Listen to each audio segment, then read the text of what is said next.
अमेरिकेचे राष्ट्राध्यक्ष Richard Nixon यांना 9 ऑगस्ट 1974 रोजी राजीनामा द्यावा लागला.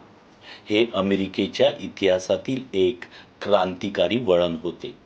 या राजीनाम्यास जबाबदार होते द वॉशिंग्टन पोस्ट या वृत्तपत्राचे पत्रकार बॉब वुडवर्ड आणि कार्ल बर्नस्टीन यांनी वॉटरगेट स्कॅन्डल या प्रकरणाचा खोल तपास केला.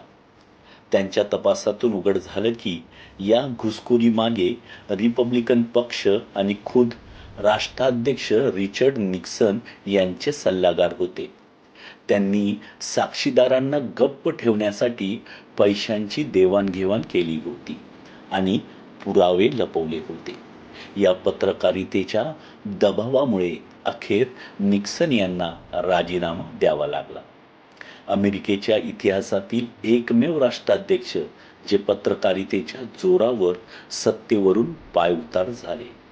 ही घटना स्वतंत्र पत्रकारितेची ताकद दाखवते आणि लोकशाहीत मीडियाचा किती महत्त्वाचा वाटा आहे हे सिद्ध करते.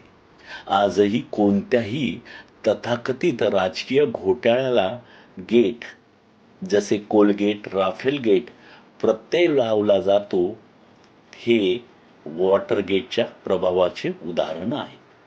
या प्रकरणामुळे अमेरिकन मीडियावर जनतेचा विश्वास वाढला. अनेक देशातील पत्रकारांना सत्यशोधन व लोकशाही बचावाची प्रेरणा मिळाली.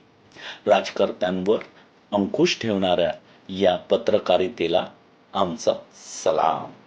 तुम्हालाही अशीच पत्रकारिता करायची असेल आणि तुमच्या गाव, तालुका, जिल्हा, राज्यातील राजकारण्यांवर अंकुश ठेवायचा असेल तर आजच भारतीय फर्स्टच्या पत्रकारिता कोर्सला जॉईन करा व मानसशास्त्रीय समुपदेशक बना. हा कोर्स मोफत मिळवा. पत्रकार बना, लोकशाही मजबूत करा.